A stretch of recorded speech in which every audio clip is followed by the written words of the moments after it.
This is Capital Insider, taking you inside politics, policy, and government in Oklahoma. I'm Dick Pryor with Quorum Call publisher Sean Ashley. Sean, we frequently talk about bills advancing in the legislative process, but Thursday was a deadline for bills to make it out of committees in the opposite chamber, and some notable bills failed to advance. That's right. Two of House Speaker Kyle Hilbert's bills, House Bill 4423 and House Bill 4424, did not receive a committee hearing, and that's very unusual for a legislative leader's bill not to at least be heard in committee. These are the bills that require verification of a person's immigration status before they can receive state benefits, such as Medicaid or the Supplemental Nutrition Assistance Program, SNAP, and prohibits undocumented immigrants from receiving those benefits. Senate President Pro Tem Lonnie Paxton is the Senate author of the measures, and he said Thursday he did not move forward with the bills because of their potential unintended consequences, particularly discouraging pregnant mothers from seeking proper health care. Votes to put two state questions on the August primary runoff ballot also failed. One of those state questions would change the membership of the Judicial Nominating Commission. The other would remove Medicaid expansion from the Oklahoma Constitution. So what is the status of those measures now? HJR 1024, which modifies the membership of the Judicial Nominating Commission, has passed both chambers and currently would be on the November ballot.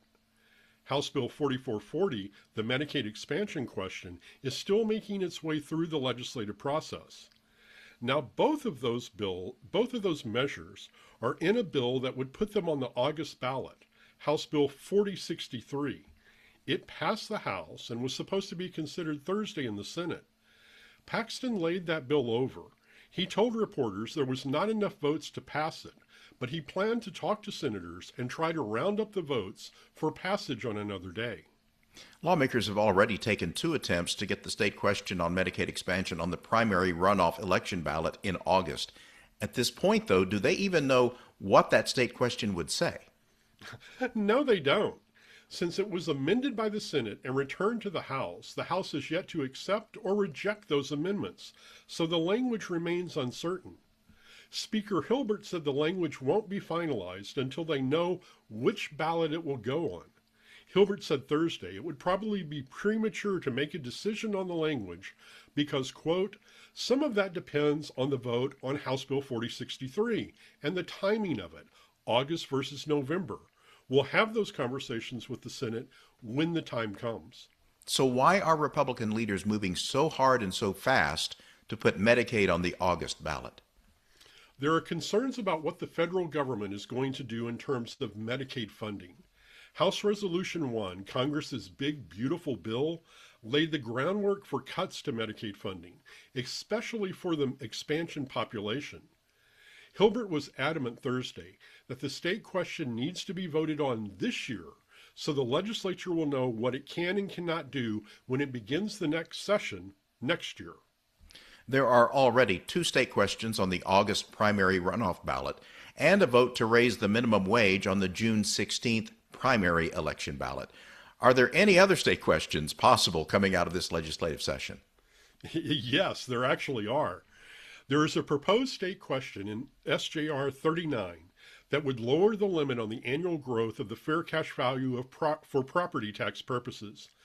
That would slow the growth of property tax increases for taxpayers, and it would reduce revenue for local governments. It's pending consideration in the Senate, but Thursday, Pro Tem Paxton noted he didn't have the votes to pass it yet. And a bill to watch in the week ahead would legalize sports betting in Oklahoma. What is currently proposed in that bill? House Bill 1047 would allow Native American tribes to offer in-person and electronic sports betting under their gaming compacts with the states. They would pay an exclusivity fee to the state, and those revenues would go to Common Ed and higher education. The bill failed Wednesday in the Senate 21-27. Its author, Senator Bill Coleman, held the bill on what's called a notice to reconsider, and that gives him 3 legislative days to bring it back for another vote. He didn't exercise that notice on Thursday, so he could bring it back Monday or Tuesday. And what happens next on that bill? If it passes in the Senate, it would then go to the House for additional consideration. However, Governor Kevin Stitt has indicated he would not sign any legislation and would veto a bill that gave Native American tribes exclusive rights to sports betting.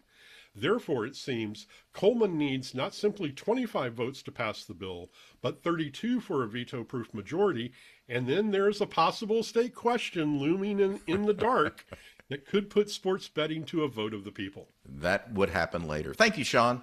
You're very welcome. For more information, go to quorumcall.online. You can find video of Capitol Insider segments on the KGOU YouTube channel. Audio and transcripts are at kgou.org. And look for Capitol Insider where you get podcasts. Until next time, with Sean Ashley, I'm Dick Pryor.